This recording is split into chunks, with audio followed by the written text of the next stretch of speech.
Terrific. So welcome everyone to our November meeting of the Advisory Council of Public Health. We have a very exciting agenda. So let's welcome to our guests, and I'll call us to order. So we start off with announcements or updates. Often this is the time when we introduce the members. Would you like to introduce our member or new staff? Yes. So before I do that really quickly, the only other thing I wanted to note just before I forget is we do have an opening for a board member or council member seat here, voting member seat. So we've been trying to promote that within the department. If any of you all have neighbors, friends, colleagues you think would be a good fit, I would encourage them to apply. And once we have applicants, we'll submit it to the select board. So with that, and Eliza's actually on the agenda, but let's at least do a quick introduction, Eliza, and then you can talk a little bit about what you've been working on a little later in the agenda. So Eliza Houston's our new Human Services Navigator. Perfect. Hello. Hello. I'm very glad to be here with everyone tonight. I think today was the start of my 6th week on the job, and I have just felt so welcomed. I've been so pleased with the collaboration that I've been engaging with, but also, as you all know, just such kind people to work with. I'm most recently coming from the town of Ashland, where I was working and coordinating their prevention services for their Department of Prevention and Human Services. But by trade, I am a clinical social worker, former classroom educator, but all about this human service work and just really making sure our municipalities have very strong and robust resource systems. So glad to be here in Brookline. As John said, I'll obviously be sharing a bit more about what my first month has looked like, but really just glad to be here and appreciate you all being here as well. Great. Well, welcome. We've been looking forward to your arrival, and we're thrilled that you're here and that you've hit the ground running. So that's good. Good. Next item on our agenda is opportunity for public comment. Do we have any members of the public who wish to make comment? Yes, we do have an individual. Please identify yourself. Thanks very much. My name is Jocelyn Murphy. I'm a town meeting member in Precinct 16. And I have some good news to share, but I'm really here because of Article 8. But I wanted to share with you that Brookline, maybe you know this, Brookline's home rule petition and the state bill seeking to reduce the use of anticoagulant rodenticides in Brookline and in the state have both been reported favorably out of the Joint Committee. So that's really good news. They have a lot of support. So thank you for your participation in that. I'm speaking to you about Article 8. My comments will not be long because I see that Mr. Richmond is here, but I support Article 8 for all of the reasons that are set forth in the articles that are attached, I believe, to your agenda. So please, I understand you're not taking a vote, but I do hope that you will support the article. Thank you. Thank you, Ms. Murphy. Much appreciated. Any other comments from members of the public? All right. Well, hearing none, we'll close then the public comment and move on to approval of the minutes. Do I hear a motion to approve the minutes? Dr. Perrin approves. Second from Vitus. It's terrific. All right. All in favor? Good. Right. Any opposed? Any abstentions? The motion carries. The minutes are approved. All right. Well, let us move on then to warrant Article 8. We have one of the petitioners, Clint Richmond, is here. Clint, would you like to? And again, we've had materials, both a presentation as well as articles about the impact of light on health included in materials that were in the agenda packet. So, Clint. Thank you very much. I'm Clint Richmond, town meeting member Precinct 6. I also serve as the conservation chair for the Massachusetts Sierra Club, so I work on a wide range of environmental issues. I've worked with other warrant articles that have to do with human and environmental health. So I guess this is just the latest chapter. I was involved in the original dark skies warrant article that was passed in 2014, which was broadly supported, and I believe by DPH and ACPH at that time, although I can't recall. But which was a resolution on street lighting. Streetlights are the largest, or arguably, I don't know for sure, is the largest source of light in the town of Brookline. And we were a pioneer in that, and I hope we will continue being to address this issue through warrant article 8 and perhaps future articles in the future. So warrant article 8 is the first attempt to regulate lighting in the residential sector. Right? The one from 2014 was commercial. There was discussion about municipal. There was discussion about commercial last fall, but that did not pass. Was referred, and some of the people who have been involved in this for a long time, and mulling over how to best approach this subject, and considered a broader dark skies or light pollution, for the term light pollution really, warrant article, but we narrowed it down to just nuisance. So we already have on our books nuisance bylaws around noise. It's kind of another sensory nuisance area, and so we're in some ways we're trying to bring parity to noise and light. They have very different impacts, but in terms of our regulatory framework. So there's been a lot of discussion about so nuisance is defined two ways, and I'm not going to go through the presentation, which you may not have reviewed, but if you have any questions about it or the details of the warrant article itself, but nuisance in this case is divided into two classes. One is trespass, which has a fixed definition of dark skies model language. We work closely with the Dark Skies Alliance in Massachusetts. I've worked with this for years. So this is like trespass, where light from one property goes onto another property. In this case, we're limiting it between residential nuisance, and obviously there's commercial, residential, and all permutations of various sectors. Residential onto even municipal properties, such as conservation. Then the second form of nuisance consists of glare, which is, I like the fuller term, and I see it in some materials I sent, is called disability glare. It's the idea that there's glare that can impair your vision. It doesn't have a fixed metric the same way that trespass does, which you measure with a light meter. So in that case, you're looking for light that's hitting your eyes and is causing some impairment. It could just be annoyance. It could be getting after images. You could be getting what's called dazzle, which is momentary blindness from the amount of glare. And you see that sometimes when you're driving and headlights and things like that. Or if you look into a light, including some of our streetlights. If you look up some of our streetlights, our LED streetlights, if you look back, you will be dazzled in a bad way. So those are the two forms. The other, there's going to be a lot of discussion at town meeting about, well, why don't we have a metric for glare? But it's just not possible. It has to do with the ratio of light source to its background. So you can merge those two. It also needs to consider the color temperature. Bluer light is more damaging and reflects more retina. As you mentioned, first of all, I have no credentials, so medical or otherwise, with regard to this topic. But anyway, as is covered partly in the materials I sent, it is a widely known phenomenon. It's higher temperature, it's called color temperature lighting, increases the effect of glare, or increases the amount of glare that you're subjected to. So the cutoff is typically 3,000 degrees Kelvin.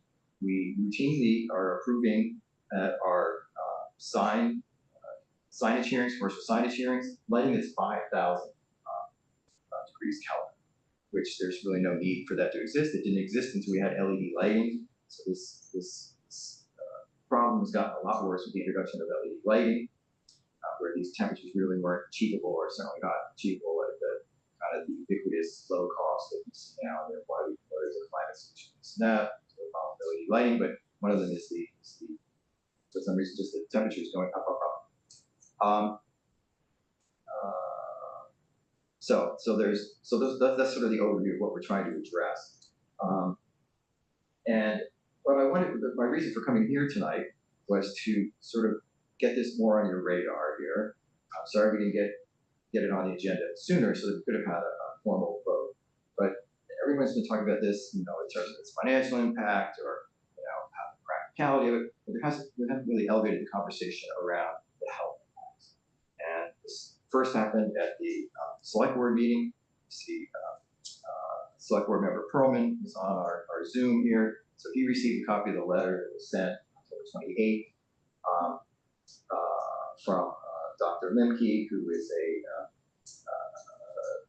a member actively working on artificial light at night for the Massachusetts Medical Society. She sent a paper along with that by another Massachusetts colleague, Mario Mata, who's studied this for a long time. He's got a long resume of papers on this subject. The one that sent with her letter was from October 24th. So what we've been finding, at least in terms of my interpretation of the research, is that the negative health effects from this increased amount of lighting, increased temperature in the lighting, is that the more we study it, the more effects that are discovered and the worse the impacts seem to be. So it might have seen 20 years ago, didn't have LEDs really to be more of an annoyance, but I mean, when I read on the first page of Dr. Lemke's letter, each year more evidence is published on the adverse effects of exposure of artificial light at night and its association with sleep disorders, macular degeneration, depression, obesity, heart disease, diabetes, cancers, and more, which breast and prostate cancer appear to have show the strongest correlations. So those are serious potential health impacts, and we feel that the health impacts should be providing a sense of urgency to try to address this. So one of the things that's going to be proposed at the town meeting is a referral motion to send it to a moderators committee, which may be members of this committee or others, to consider this topic. But we think there's enough research already to say, let's do it now so that we don't have to wait a year or a year and a half until we develop a consensus article, submit that, get that passed, hopefully, and then have the Attorney General approve it. The deadline for the May town meeting is fairly soon, for 2026. So, but I wanted to get, since we don't have any, I don't think I've encountered any medical professionals in the course of our hearings. The topic is going a little bit, but this body particularly seems to have a unique vantage point in terms of this subject matter. Say, yes, I've reviewed some materials, and there's again extensive bibliography. I sent another publication that Dr. Lemke had forwarded to me. I think I even referenced the American Medical Association, which is taking a position on this, a fairly strong position in 2016, saying that no lighting should be above 3,000 degrees, shielded. The city of Cambridge removed their 4,000 degree lights, which I don't know the details on, John, but we were such a pioneer that 3,000 wasn't practical in 2014. But we settled at 4,000. So we'd like to see that reduced. Really, the temperature you want to be setting, targeting is 2,700 degrees Kelvin, which is equivalent to an incandescent light, which is the lighting that we all grew up with. Now it's more, well, even this room is quite bright. this is I don't know what it's saying of operating room levels, but it's pretty bright to me, and it's very blue. I can see that it's blue. I don't have a measure for color temperature. Unfortunately, I've asked the experts to see if they can provide. I don't know how much it'll cost, but I do have a light meter going around town, looking at instances where we have trespass and glare, and found several. But anyway, I'll leave it at that. It's a problem that's pretty common. The measurement for intensity light is called foot candles, just kind of oriented to that. when I was up at the corner of Coolidge, up at Coolidge Corner on the southwest corner there, underneath the canopy where the little faux tower is, the levels were 75-foot candles, which is quite high. That's task lighting, that's indoor task lighting. Even above 50 would be more typical, I think. And our standard that we have for trespass in the Warren article is 0.1 foot candle. And that's 10 times brighter than the moon. So don't be distracted by it's a 1 decimal point, but that's 10 times brighter than the moon, which is usually, it's often considered 0.01 foot candles. Sometimes you see 0.03 foot candles. But in any case, 3 to 10 times a full moon, which is pretty bright. Cast shadows. You can do certain tasks even to that level of lighting. Dining with like 2 foot candles. I think it's a little dark because you're getting some medical advice on that. Brighten up your light here so you don't get eye strain. But we see really excessive levels all around town. Unshielded, bright LED lighting. People replace bulbs and don't realize that they could have increased the amount of lighting, and the temperature light completely changed the whole nature of the lighting outdoors. Effects of lighting, also are part of indoor lighting, where overlighting is kind of ruins in some ways. Trying to get ready for bed, but so anyway, I'd like your sort of feedback on the materials that I sent here with that sort of. Thank you, Clint. I guess I would like to hear from members of the council for your thoughts on the various articles, your impression of how compelling, what questions you have about them, and how it relates to the recommendations of Warren. If I could just ask for clarification on the issue of trespass. Is that trespass really on the property line versus into the domicile? Because presumably someone resident in their home at night or so won't notice something just immediately over their borderline of their property, or shouldn't. I mean, versus where's the harm? And the exposure, I'd assume, would have to be something where they're at least having more direct illumination onto their retina. So it's something shining into the house, for example. Is that clearly a trespass versus just a foot or two over the property line on the ground? So that's a good question. Trespass technically is any light that's coming from your neighbor's property, even if it's an inch into your property line. So that we're not claiming that's a health effect. But we're saying in the same way that, again, think of noise.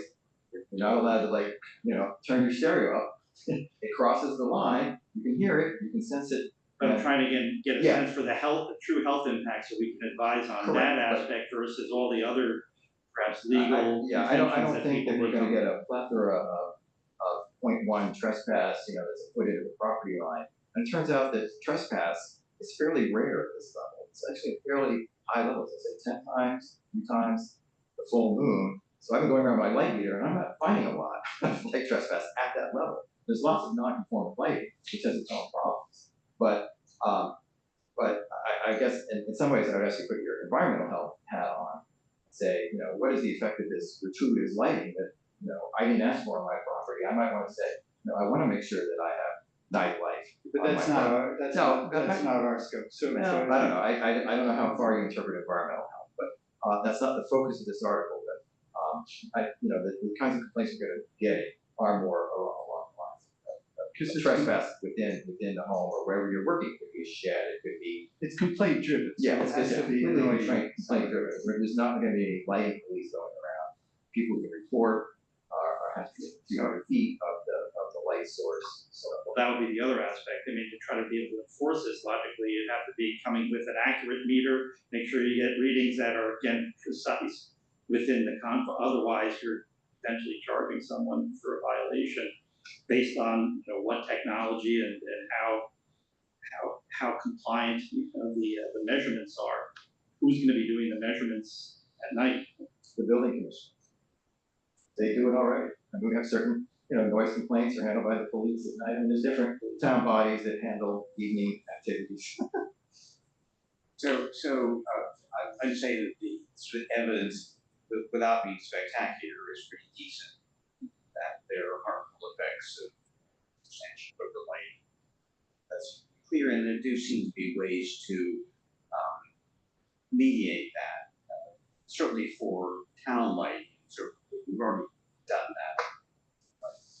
We're already working on that. There's other town lighting. It's not related on streets. as a question. There's really and neighbor lighting and the approach is trespass, which makes sense to me and I'm challenging it, and I'm sort of wondering how effective it is.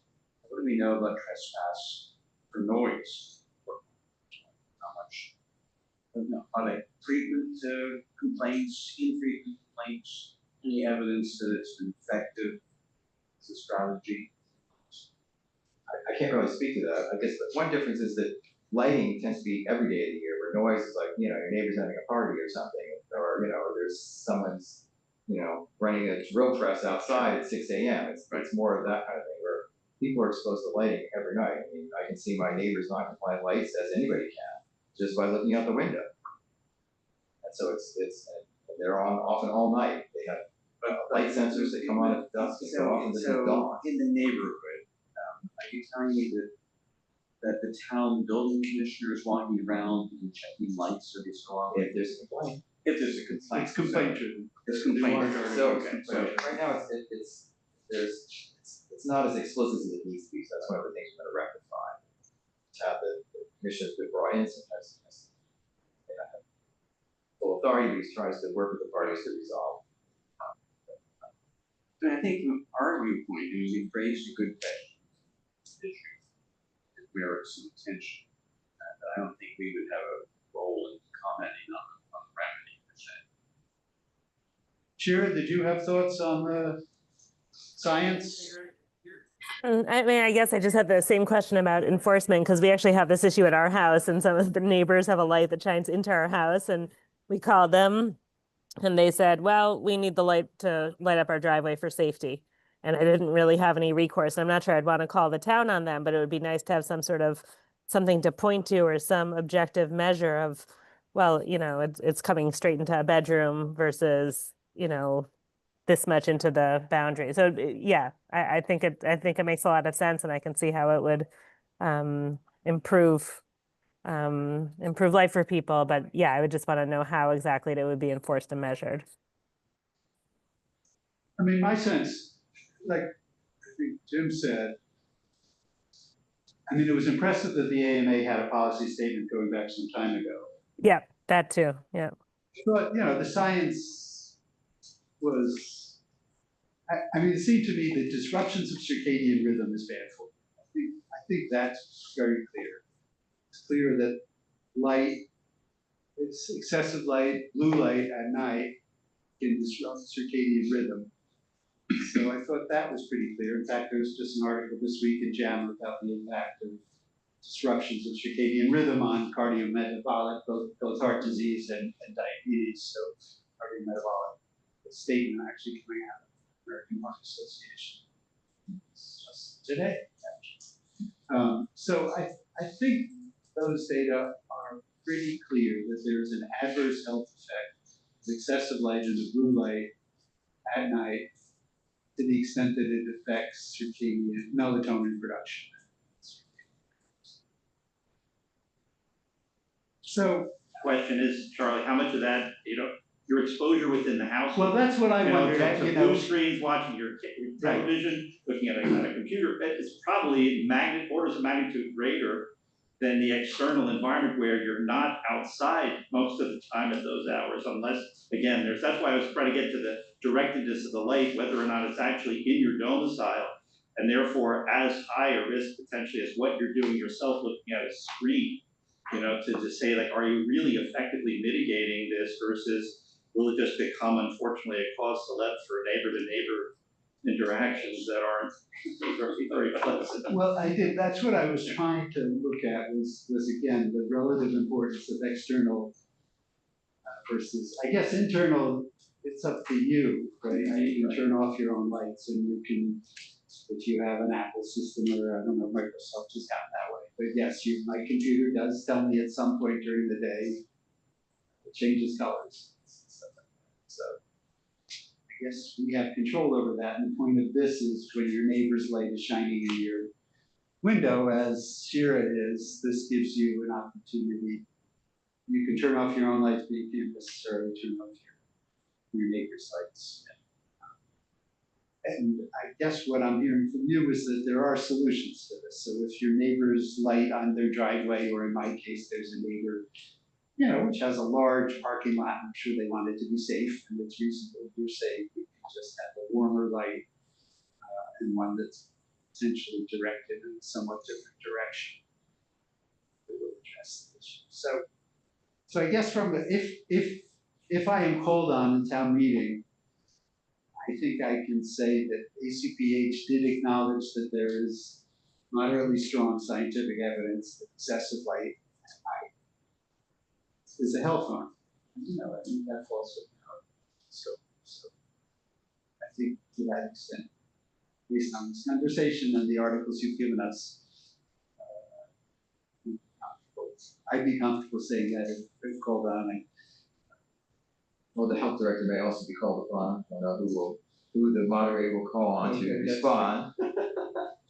I guess the other thing I would add is that it's, you can control your light inside. When you're trying to go to sleep, you're turning off the light. Right, and right. there's still light coming in. So all the light's coming in from outside at that point. Right. Unless you have to sleep with the lights on, you have night light, you have other issues. But and that people have sensitivity, so they might not be their sensitivity might be temporary. If they have a migraine, if they're on medication, if they're older and they have cataracts, they might be temporary. You might get treatment for that. But that's another thing that if we're looking for a metric, you say, well, your mileage will vary because your body is more or less sensitive than someone else. And it's expensive and difficult to put in really black. Right, and we've heard that, well, you just have to take care of the problem yourself. That's not what we do with noise. We don't say, go out and get earplugs. We have a noise nuisance. We say, you got to turn the noise off. So we're asking people to turn their lights off. And we're hoping that, by getting this passed sooner rather than later, that, we can start to talk about the topic of lighting, both internally and externally. So, and we hope that ACPH and EPH will be partners in sort of awareness about this. Because I think that Brookline, most people are well-intentioned and will say, oh, I didn't know this was a problem. I didn't know that, by switching out my bulbs and my formerly unshielded quaint porch light is now 10 times brighter, that maybe I should shield it. I think the response to public health viewpoint would be different from this, in the sense that it would be really education. Oh, no, that's what I mean. I'm not education asking rather than the notion of it. Yeah, we could have, programs for I think invite people. that's just where we could be. Yeah. Reach out to the commercial sector, these kinds of things, part of the planning.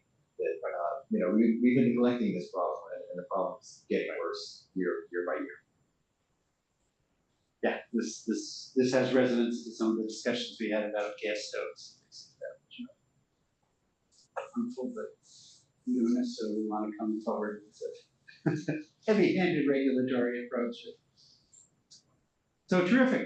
All right. Thank you very much. And you're able to get to the AC meeting. I suspect they will be less. Charles, David and Shira made comments, and they sent articles to kind of back up what. Sure, good. Okay, terrific. Thank you. To make sure it's included in the minutes. Good. All right. Well, thank you very much. Thanks. Very welcome. Thank you all. Current board. All right, so the next item is introducing our Brookline Public Health and Human Services Navigator. So do you want to go into more detail, Eliza? Tell us more about what you've been doing and things like that. Sure, absolutely. So just very pleased to be here. As I mentioned at the start of the meeting, just beginning week 6 on the job. I started right after Columbus Day. I was very pleased just 2 weeks ago to join the team at the MHOA conference. It was my first MHOA conference, and so being a part of the Brookline team was just a really positive experience, and very grateful to have been included so early on. I would say in this first month, I've really been focused on my relationship building, not only with the building staff, but also with other departments, as well as groups that are within the town. Obviously, the classic onboard trainings, And I've also been happy to report that I've engaged in my first client interactions. Unfortunately, as I'm sure some of you may know, there are a few unhoused individuals that are currently residing in Brookline, and I've been really privileged to be able to jump right in on that and support those cases, some of which have reached a positive resolution, I'm happy to report. Additionally, my main number one task for the start of this job is the rollout of our Find Help technology. So for those who are not familiar with Find Help, before I even arrived, the department contracted this service. So it is a service where residents will be either able to self-serve or through the support of my case management services, access all the resources that are available to residents in Brookline. So that can be anything from housing to food assistance. Obviously, we know that's a really important topic right now, not only as we're approaching Thanksgiving, but all that's been going on with the SNAP benefits.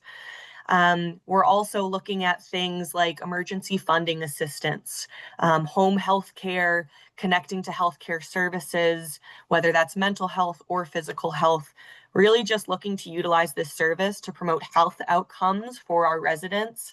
And where my role comes in as the resource navigator is really promoting this service, connecting other providers within the community as their own navigators to the resources that are provided on Find Help. And then beyond that, just really empowering people to choose with all of those resources that are out there. As Massachusetts residents, we're certainly privileged with a really diverse and widespread support network. And I just feel really great with what we're about to do, getting this out into the community. And so with that, the first post, the first announcement about Find Help will be going public tomorrow. I've been partnering closely with our teammate Darlene Johnson, and we'll be getting that out there the week, obviously tomorrow, the week before Thanksgiving. Really just saw it as an important time to get this resource out there so people can feel supported as we enter the winter months and the holiday season. So stay tuned, look out for all that information as it gets out there. Certainly share the information with your networks as it becomes public. And I'm just feeling really hopeful about what human services can look like within our public health sphere is what I'll call it. So again, just really appreciate you letting me be here with you folks tonight. I will look forward to attending many more meetings in the future. I just find this public health world incredibly fascinating. The objectivity that it consists of in such a just discombobulated world just is really significant. And I just appreciate working with folks like you, and hope this endeavor in this human service world is a positive one for Brookline. So just thanks for having me tonight. Can we ask you a few questions, or is that okay? Of course, I would be more than happy to field some questions. So I'm curious, your first impressions of Find Help. Does it look like well populated? Is it easy to navigate? Sure. So there are over, I believe, as of today when I was checking, 2,500 resources listed on the Find Help site.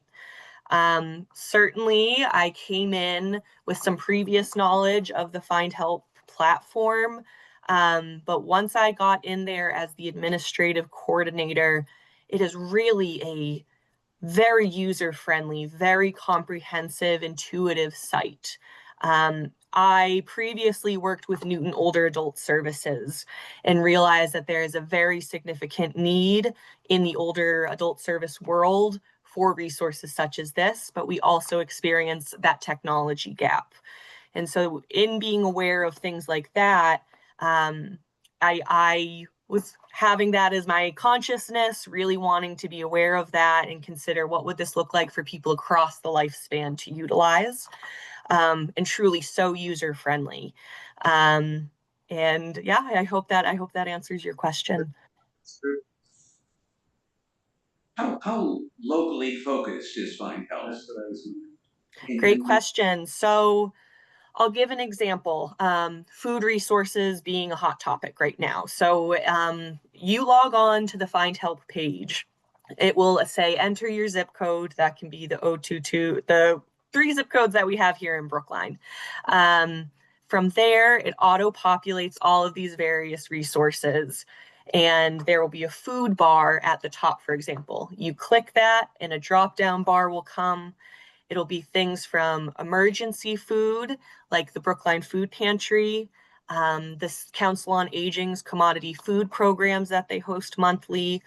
It lists every local available resource in Brookline that has the Brookline name, from a school resource to a Council on Aging resource to something like the food pantry to a spring well, really just the full range.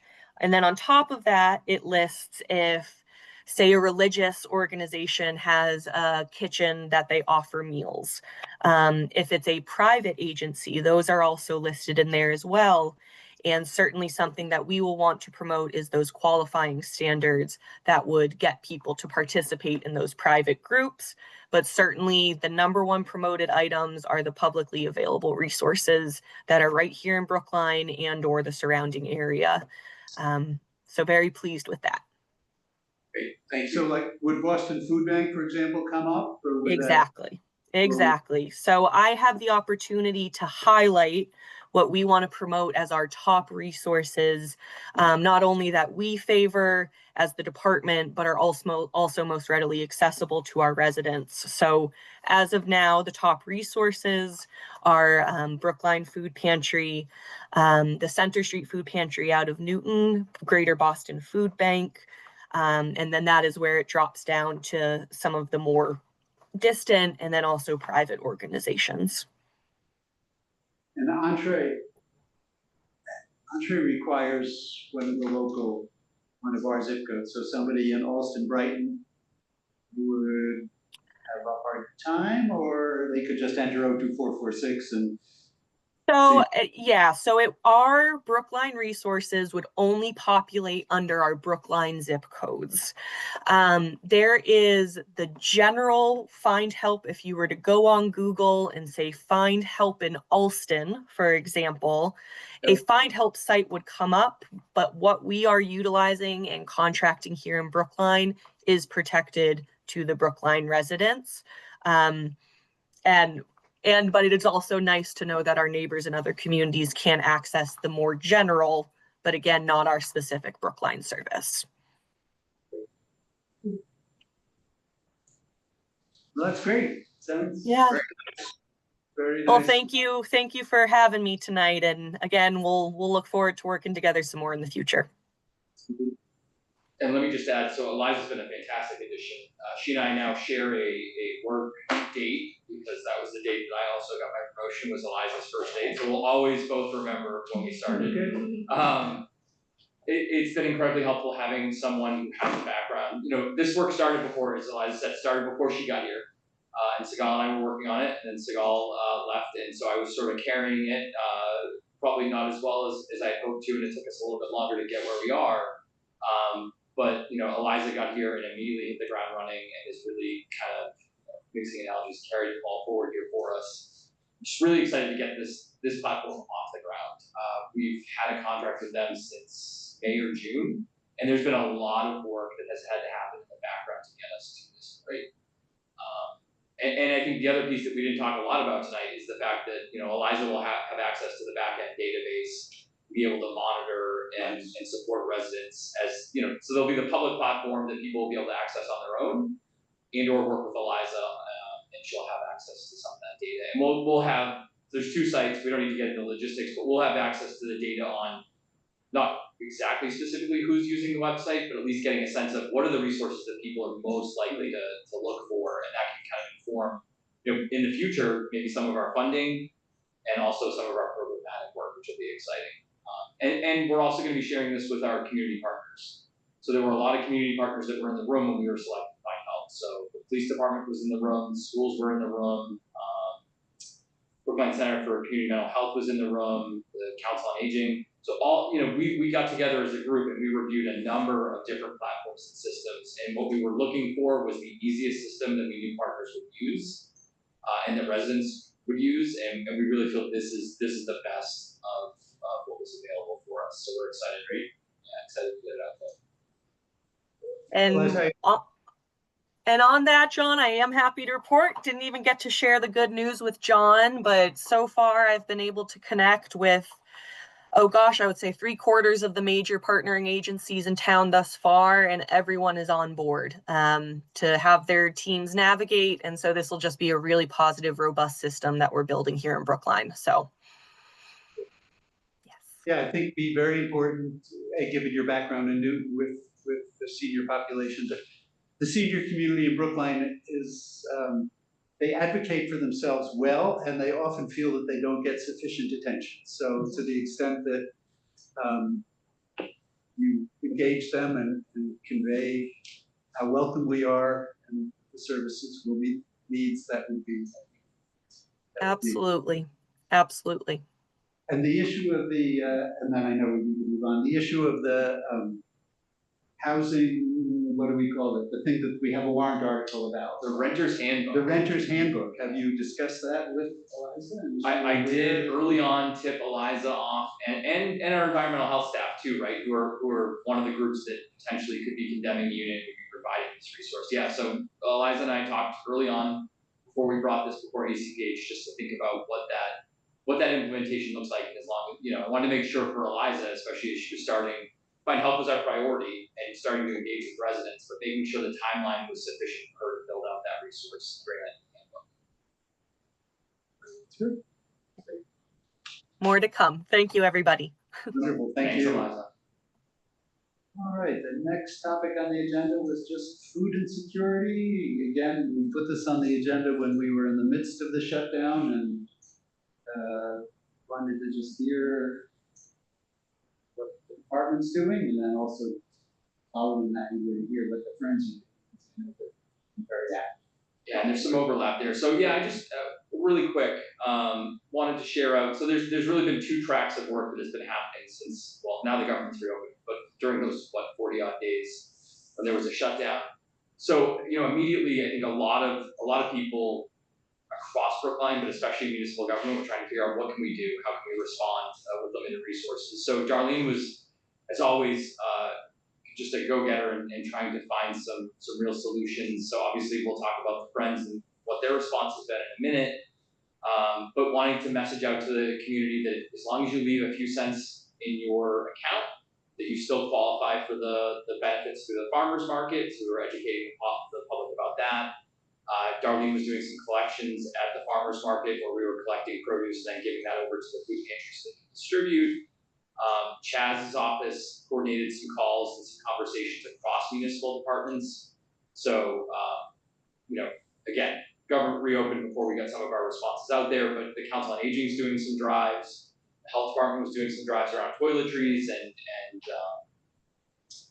a diaper drive for residents in the community. So there was a lot of work that was happening in the background to try to find responses. Obviously, we were not going to be able to fill a $240 million statewide, monthly gap, but we wanted to respond to where we could, and really wanted to start thinking about what is a longer-term response, because I think we recognize that as changes continue in the federal government, that there will be more need. I think Sigal was saying that before I got here, that we recognize there would be more need moving forward. So just doing whatever we can to try to support residents in any way that we can. So part of that has been partnering with the Friends and doing some collections. Do we have figures on the number of SNAP recipients in Brookline? Yeah, I can get that for you in a second. The state did release a map that had every community and how many SNAP recipients there are in each community. So we do have access to that data. And your comment about need going forward, so yeah, I was concerned, and I think we discussed this, I was concerned that Governor Healy, during the shutdown, did not, she committed $4 million extra and urged people to contribute to the food pantries and didn't use rainy day funds or anything else in the interim. So I spoke with a person, Allison Bell-Ammon, who was Undersecretary in the HHS, and leads the anti-hunger task force. And her response to me was similar and is really playing out, which was that the shutdown was short term, but the changes in the HR1 are onerous and dramatic. I mean, that there's already an immediate loss for immigrant populations that have been eligible previously. So certain populations, the work requirements are more extensive. But the biggest item is actually a huge financial penalty based on the error rate. It's called the error rate. That's right. And Massachusetts error rate, I think, was like 13. And there's a massive increase in the amount that they have to pay for administration, if anything above 5%. So there's going to be an enormous amount of pressure on this food budget.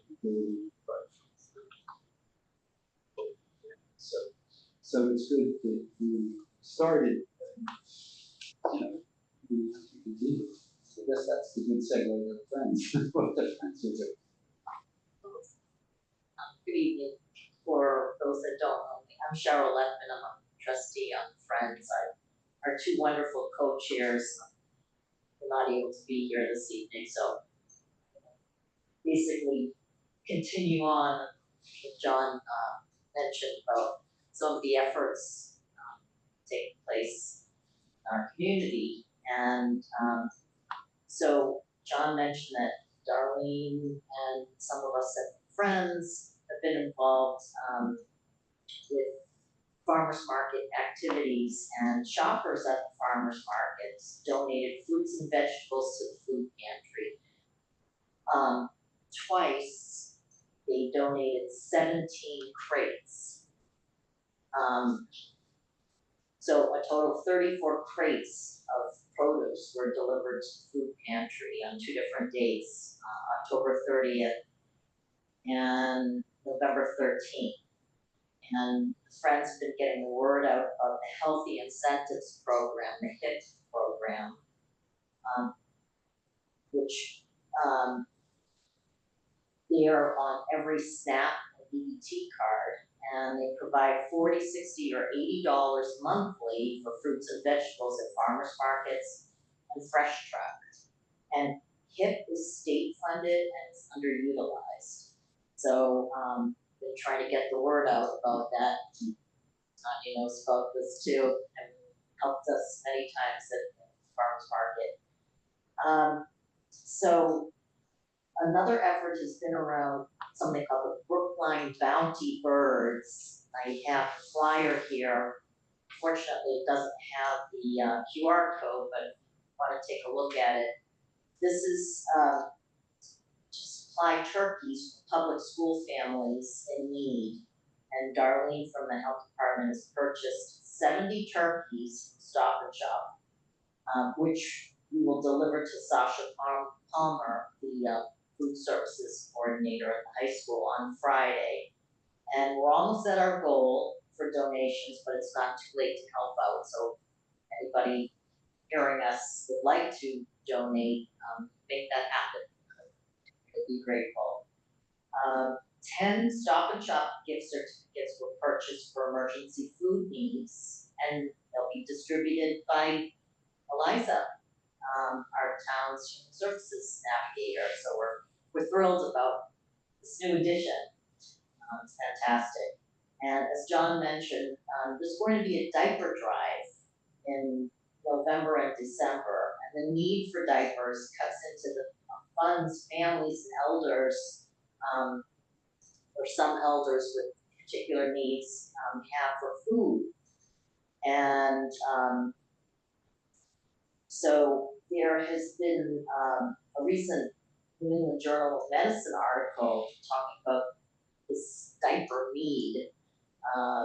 And so there's a gap for support and meeting basic needs affecting children's well-being and families' financial constraints, caregivers' mental health. So we're going to try to, I think we're going to be working with our MRC to try to some outreach around getting some diapers into the community.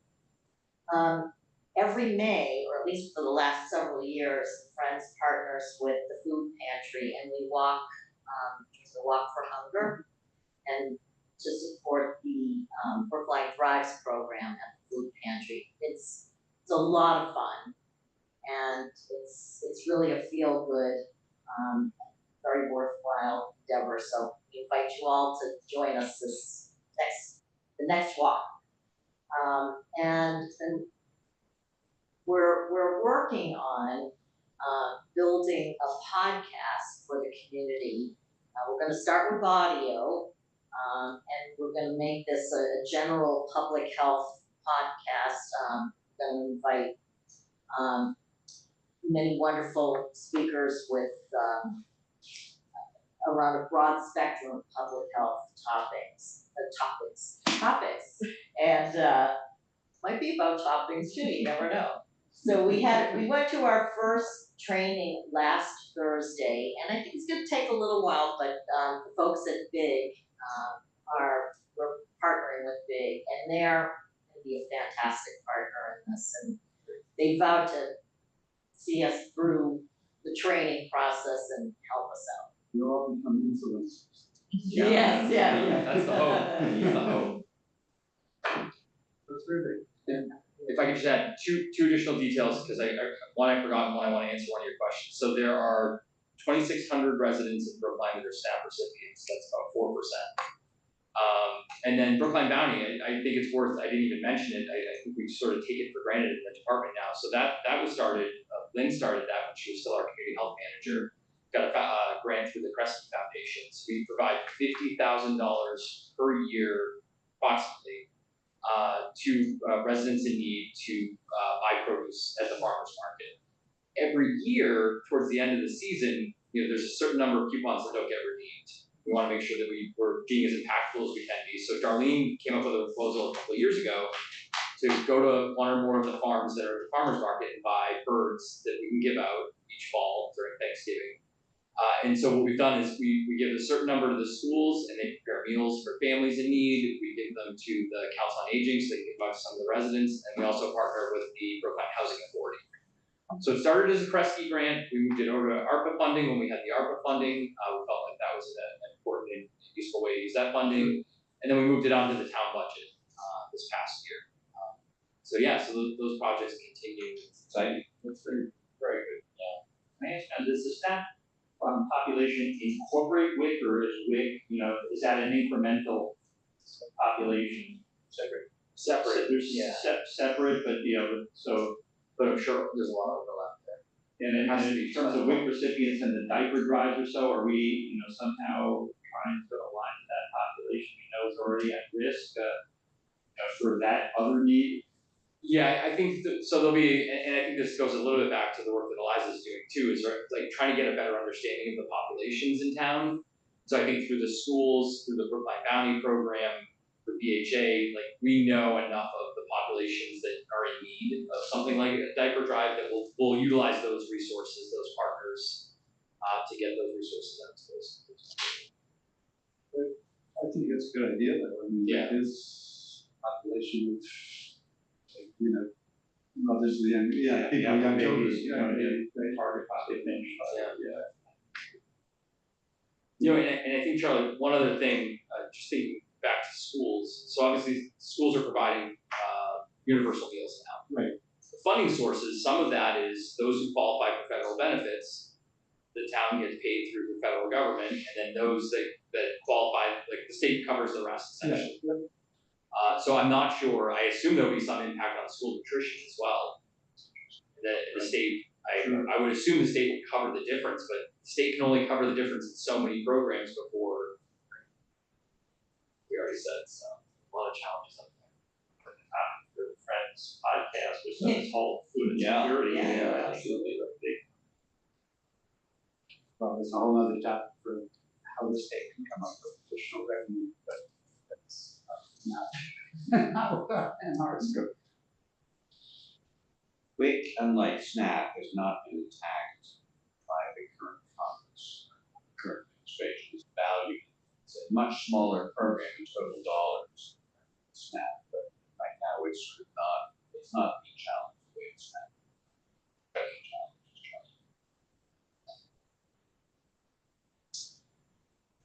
right, well, let's talk about our CHIP program, community health.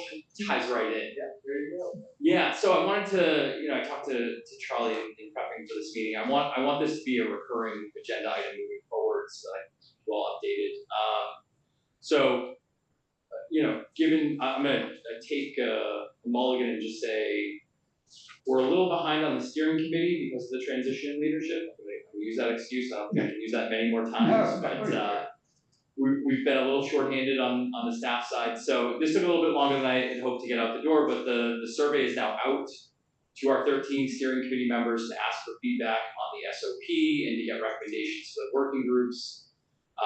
We would certainly welcome additional feedback from anyone, select board, ACPH, otherwise, residents on people that might be good fits for the working groups. So we'll have 5 working groups total, 1 for each of the 4 goal areas, and then 1 for data.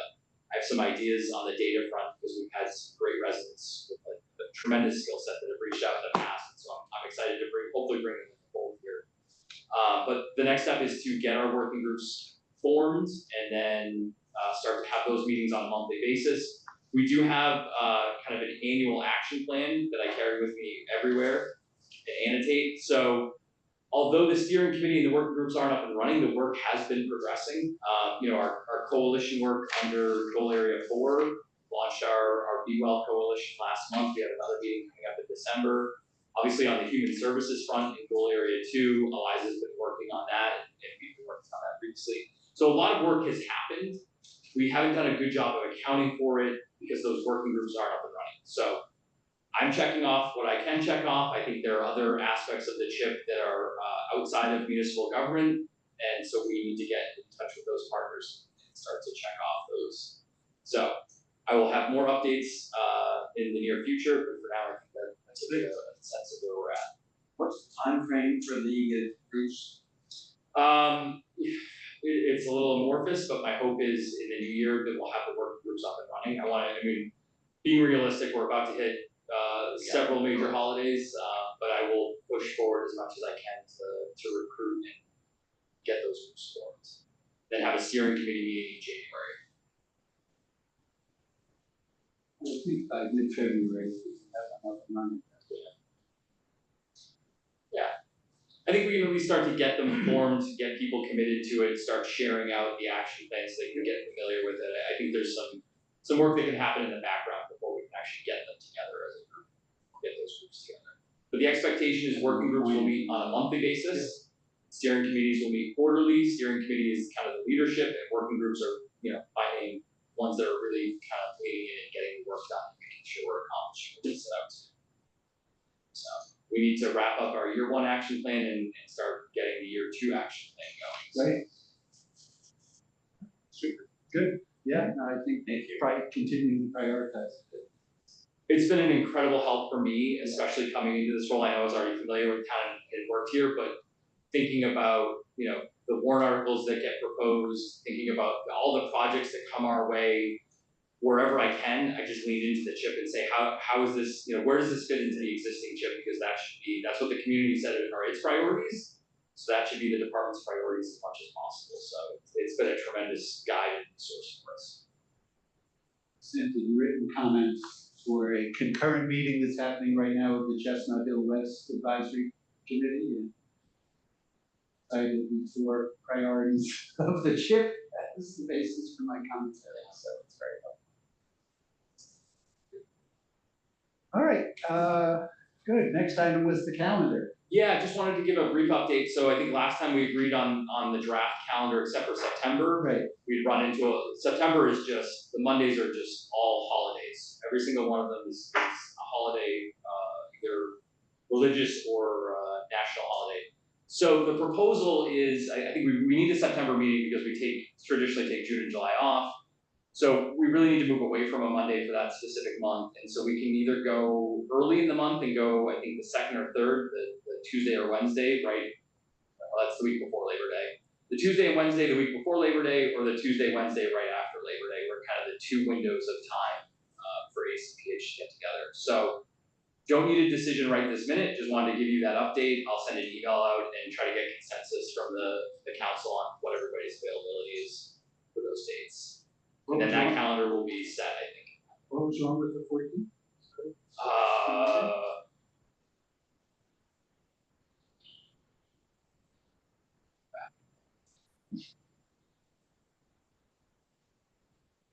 I believe there are several Jewish holidays that conflict with, that run into Mondays. Or is on the 20th, Right. Labor Day is the 7th, so. So Rosh Hashanah is going to be weekend. Starts at Starts 12. the 11th to 12th. Third Monday was Yom Kippur. No, I was talking about the second Monday. Yeah, I know. I'm just going through my notes to see.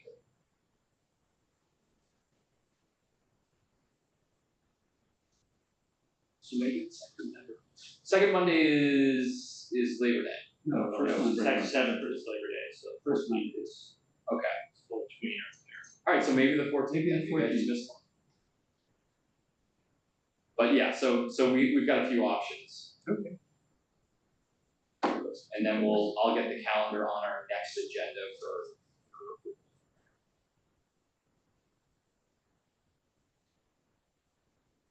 Well, let's move then on to the director's report update from the department. First, I want to just commend the report. It's a lot of information, which has not always in the past. Very helpful. Thanks to Tanya, we're taking a bit of a different approach and really just bringing every one of our division directors in on the document moving forward. So that should hopefully lead to more robust reports moving forward. I think for us internally, the conversation right now is there's so much great stuff happening, and it's great to update all of you, but I also think we need to do a better job updating the community. So I'm going to be pushing division directors and other staff to maybe get on video a little bit more, maybe the podcast when it's up and running. Because I just think there's just a tremendous amount of work happening, and I don't think as a department, Darlene does a wonderful job with our social media, so all the credit in the world to her and to Jefferson, who's doing a lot of our graphics lately. But I just think we need to do even more to raise awareness. So that's the next step for us, is to take that report and kind of distill it out into bite-sized pieces for residents to consume. So I had to look up anaplasmosis because it's not a condition.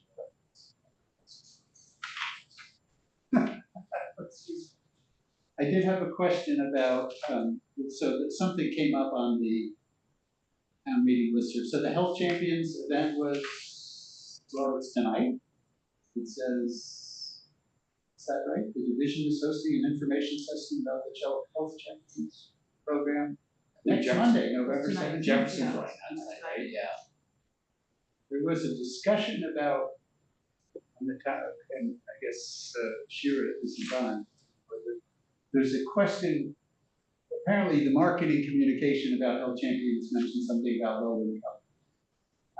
And there was a question of, is there a cutoff, are there criteria, or is it just people who self-identify? I think, traditionally we take people at their word.